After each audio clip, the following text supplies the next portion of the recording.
The next awardee for today's evening, Kanmani Ma'am. Kanmani Ma'am is a transgender woman and advocate currently practicing law at the Honorable High Court of Madras as well as District Court tribunals in Chennai.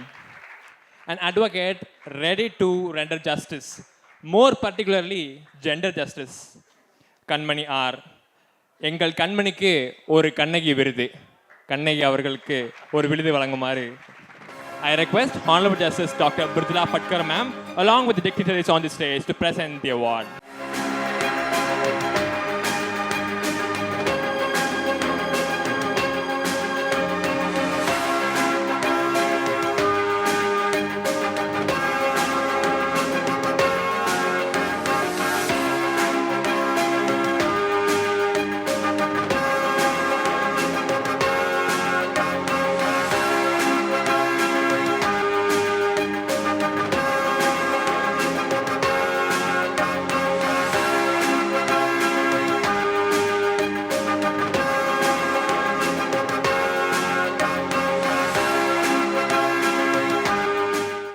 Thank you, ma'am. A few words, please. Thank you. எல்லாருக்கும் வணக்கம். நான் இங்கே இன்னைக்கு நிற்கிறேன்னா in fact ஒரு 3 வருடங்களுக்கு முன்னாடி நான் டெல்லியில் ப்ராக்டிஸ் பண்ணியிருந்த போது ரொம்ப தனிமையாக இருந்தேன்.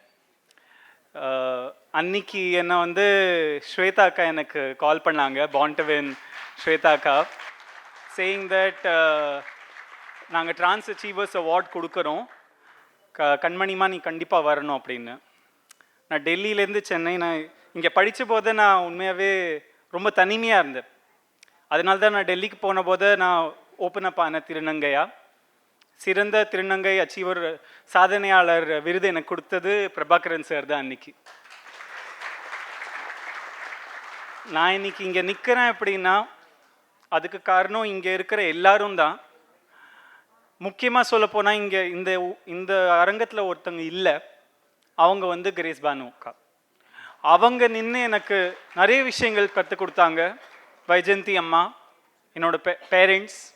இப்போ கூட நான் வீட்டுக்கு போகும்போது நாமளே அதான் போகணும், இதுதான் ரியாலிட்டி. ஆனால் என்ன சந்தோஷமான விஷயம்னா மெட்ராஸ் ஹைகோர்ட்டில் டேக்ஸில் முதல் திருநங்கை வழக்கறிஞர் நான் தான்.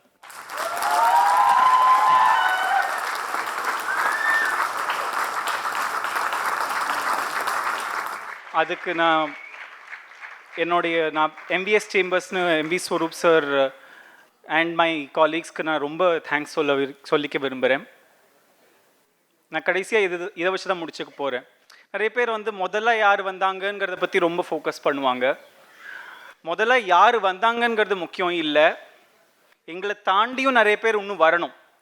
அதனால தான் நான் வந்து ஒரு திருநர் வழக்கறிஞர் மற்றும் திருநர் லா ஸ்டூடெண்ட்ஸ் குழுவை நான் உருவாக்கியிருக்கேன். நாங்கள் இப்போ ஒரு ஆள் இல்லை, 10 ஆள் இருக்கோம். நாளைக்கு 100 ஆளாக வருவோம். நாளைக்கு மேபி மெட்ராஸ் ஹைகோர்ட்டில் ஒரு ஜட்ஜாக கூட ஒரு 30 வருஷத்தில் யாராவது ஒருத்தர் கண்டிப்பாக வருவோம். அதுக்கு வழிவகுத்த, அந்த பாதைக்கு வழிவகுத்த ஒவ்வொரு ஆளும், ஸ்வேதா அக்காவாக இருக்கட்டும், கிரேஸ் அக்காவாக இருக்கட்டும், பிரபாகரன் சாராக இருக்கட்டும், விமலா மேமாக இருக்கட்டும், நிறைய பேராக இருக்கட்டும், அதனால தான் அது நடக்கும். நீங்கள் எங்களுக்கு கை கொடுத்தீங்கன்னா வானம் தான் எங்கள் எல்லை. வானம் கூட எல்லை இல்லை, அது நாங்கள் சொல்லிக்க விரும்புகிறேன். தேங்க்யூ.